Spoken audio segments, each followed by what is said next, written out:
केसर school online classes में आप सभी का स्वागत है। आज हम हिंदी अनिवार्य के अंतर्गत हिंदी अनिवार्य का जो टॉपिक है पद परिचय, उसकी चर्चा करेंगे। उसके संबंध में हम जानकारी प्राप्त करेंगे। इससे पूर्व वाले एक वीडियो मैंने जारी किया था, जिसमें हमने संज्ञा शब्द इसका पार्ट 2 आज हम देखने जा रहे हैं। और इसमें सर्वनाम शब्द का पद परिचय,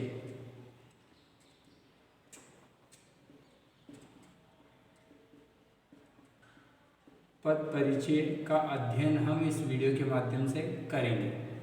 सर्वनाम शब्द का पद परिचय हम करें, इसके लिए हमें सबसे पहले तो सर्वनाम शब्द की परिभाषा का ज्ञान होना आवश्यक है। सर्वनाम के भेदों की जानकारी होना आवश्यक है। इन सब चीज़ों की जानकारी होने के उपरांत ही हम सर्वनाम शब्द का पद परिचय लिख पाएंगे। तो सर्वनाम शब्द की सबसे पहले परिभाषा देखें। सर्वनाम किसे कहते हैं? सर्वनाम शब्द की परिभाषा, जो शब्द संज्ञा के स्थान पर प्रयुक्त होते हैं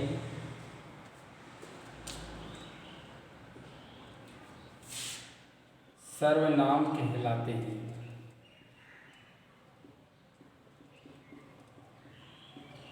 जो शब्द संज्ञा के स्थान पर प्रयुक्त होते हैं सर्वनाम कहलाते हैं। जैसे हम उदाहरण के तौर पर, जैसे वह विद्यालय जाता है, तो यहाँ पर जो वह शब्द है सर्वनाम शब्द है।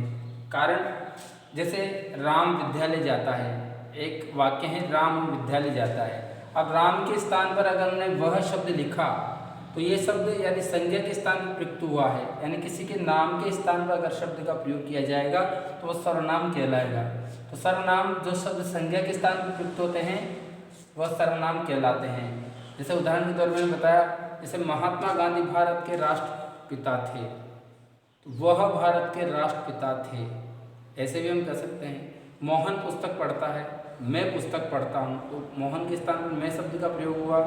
तो जो वह, यह, अपना, जिसका, जिसकी, कोई, कुछ, कौन आदि जो शब्द हैं ये सब सर्वनाम के अंतर्गत आएंगे।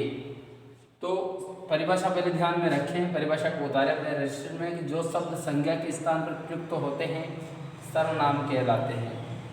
जैसे वह, मैं उदाहरण लिखता हूँ यहाँ पर, वह, यह, मैं, कोई, कुछ, अपना, ये कुछ शब्द हैं आदि, ये सर्वनाम कहलाएंगे। ये परिभाषा, इसको अपने रजिस्टर में नोट करें पहले। जो शब्द संज्ञा के स्थान पर प्रयुक्त होते हैं सर्वनाम कहलाते हैं। जैसे वह, यह, मैं, कोई, कुछ, अपना आदि। आगे चलें, अब सर्वनाम के भेदों की हम बात करते हैं। उतार लिया होगा अपने रजिस्टर में। सर्वनाम के भेद ये जानने का प्रयास करेंगे कि सर्वनाम कितने प्रकार के होते हैं। अगर हम इसकी जानकारी नहीं है तो हम सर्वनाम शब्द का पद परिचय नहीं लिख सकते। सर्वनाम के जो भेद होते हैं, सर्वनाम के मुख्य रूप से 6 भेद माने जाते हैं। इसमें पुरुषवाचक सर्वनाम,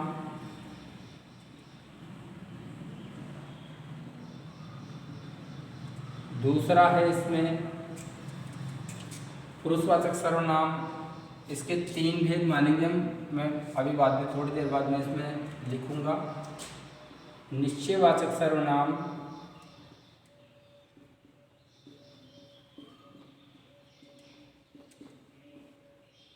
तीसरा है अनिश्चयवाचक सर्वनाम,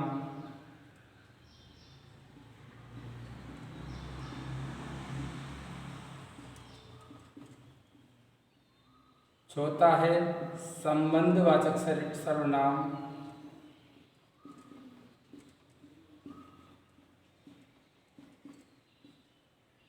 5वां है प्रश्नवाचक सर्वनाम,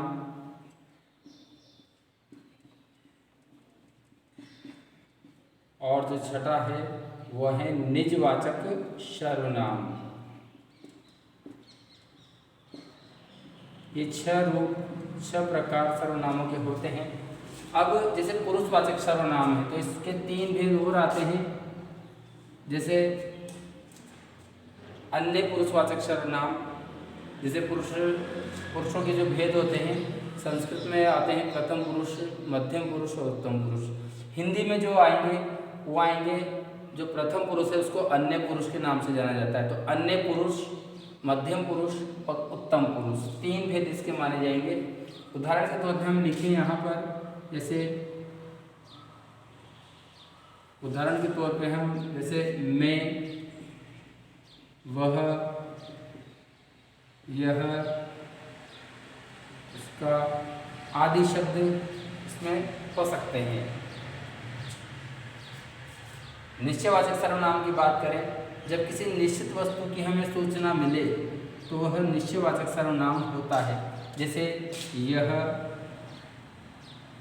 वह, यह मेरा खेत है, वह मेरा खेत है, ये, वे आदि इसमें अंतर्गत आएंगे शब्द। कुछ शब्द हैं इनके द्वारा। अनिश्चयवाचक सर्वनाम में कोई,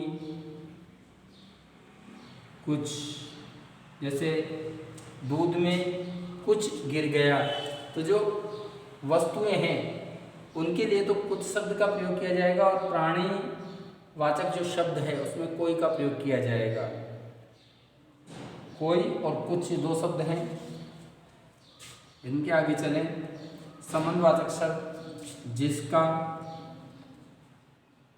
जो, सो आदि शब्द इसके अंतर्गत आएंगे। और शब्द भी हो सकते हैं कुछ। प्रश्नवाचक सर्वनाम के अंतर्गत प्रश्नवाचक जो सर्वनाम है इसमें कौन, क्या आदि शब्द आते हैं।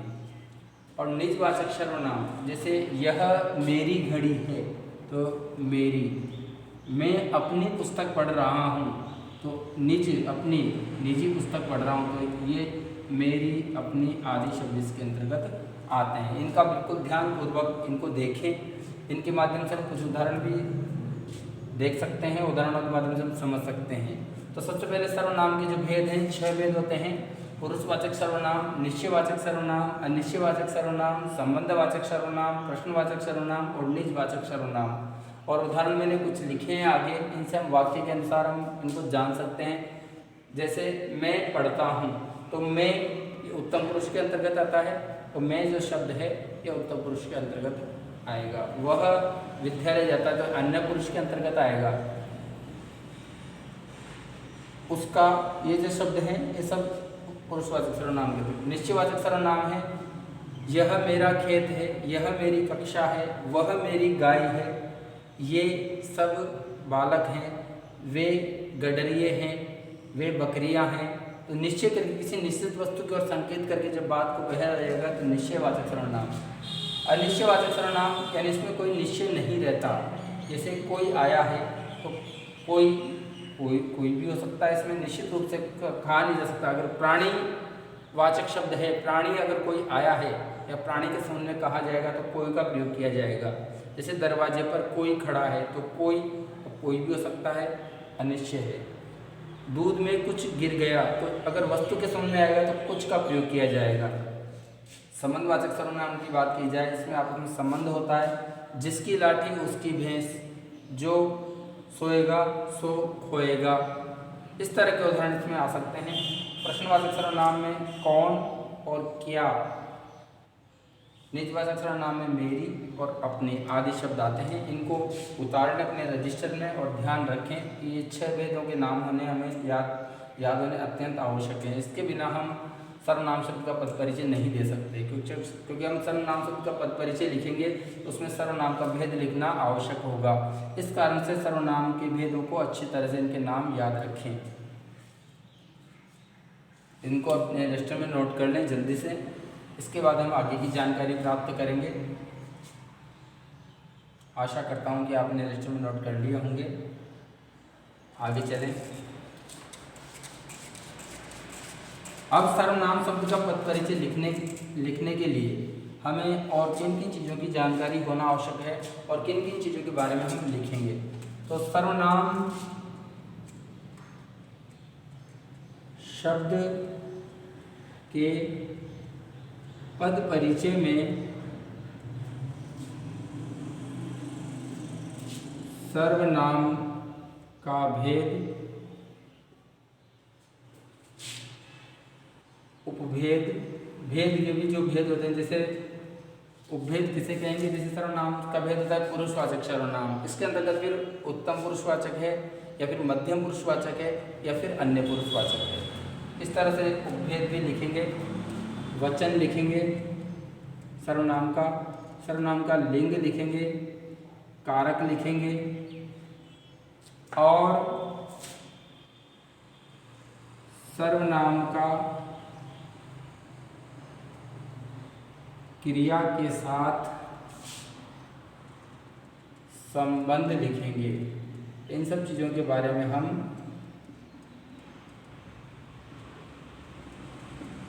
ये भी जानकारी होनी चाहिए हम किन किन चीज़ों के बारे में लिखेंगे। सर्वनाम का पद परिचय देते समय सर्वनाम का भेद, उसका उपभेद, सर्वनाम वचन, एक वचन है या बहुवचन है, लिंग लिखेंगे, पुल्लिंग के अंतर्गत है या स्त्रीलिंग के अंतर्गत है, कारक लिखेंगे जैसे कर्ता कारक है, कर्म कारक है, करण है या फिर संप्रदान है या अपादान है या फिर संबंध कारक है या फिर अधिकरण कारक है या फिर संबोधन कारक है।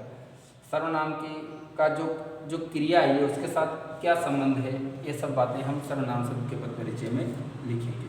आगे चलें, उदाहरण देखते हैं, उतार सकते हैं इसको अपने रजिस्टर में।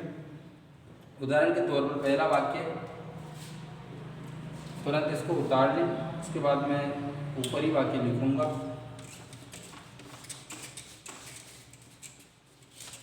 जैसे पहला वाक्य है, मैं राम के साथ उसके घर गया।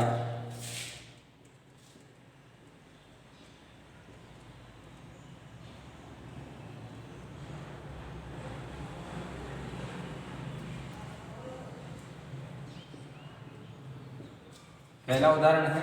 अब जो मैं शब्द है ये सर्वनाम शब्द है, इसका हम पद परिचय लिखेंगे और समझने का प्रयास करेंगे। कैसे लिखेंगे पद परिचय? पद परिचय। अब मैं, इसमें सर्वनाम है पुरुषवाचक, पुरुषवाचक सर्वनाम है और पुरुषवाचक में कौन सा है? अन्य, मैं है तो उत्तम पुरुषवाचक, उत्तम पुरुषवाचक सर्वनाम। इस तरह से भेद और उपभेद। इसके बाद हम वचन देखेंगे तो मैं में एक वचन है। लिंग घर गया, तो यहाँ क्रिया से पता लगेगा इसमें कौन सा लिंग है। तो मैं घर गया, तो यहाँ पर पुल्लिंग शब्द है ये। और गया जो क्रिया है, ये गया क्रिया का कर्ता, गया क्रिया का कर्ता भी है। इस तरह से हम सर्वनाम शब्द का पद परिचय लिखेंगे।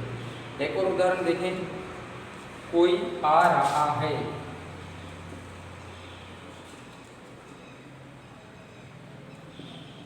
कोई आ रहा है, कोई शब्द का हम पद परिचय लिखेंगे। तो ये कोई जो शब्द मैंने थोड़ी देर पहले बताया कि अगर प्राणी के विषय में कहा जाए तो ये अनिश्चयवाचक सर्वनाम है। कोई और कुछ अनिश्चयवाचक सर्वनाम के अंतर्गत लिखा था मैंने। तो पद परिचय लिखेंगे इसका, अनिश्चयवाचक सर्वनाम है ये। इसके बाद अनिश्चयवाचक सर्वनाम है और कोई, यहाँ पर इसके बाद वचन लिखेंगे तो एक वचन है। आ रहा है, इससे हम पता लग रहा है ये पुल्लिंग शब्द है। और इसके बाद संबंध है इसका किसके साथ में, कोई आ रहा है तो आ रहा है क्रिया का कर्ता,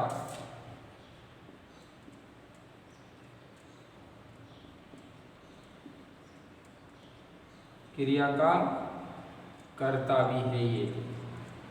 इस तरह से हम इसका परिचय लिखेंगे। अगला एक और वाक्य देखते हैं। अब मैं यहाँ पर कुछ उदाहरण लिखूंगा और उदाहरणों के माध्यम से आपको सर्वनाम शब्द का पद परिचय लिखना है। कुछ उदाहरण मैं यहाँ पे लिख रहा हूँ। जैसे पहला है, यह मेरी घड़ी है। तो यहाँ पर यह और मेरी दोनों का पद परिचय देना है। दूसरा वाक्य है, जिसकी लाठी उसकी भैंस।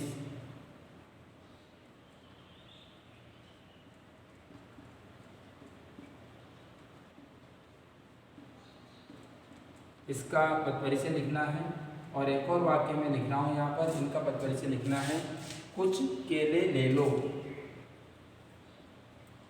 या फिर यहाँ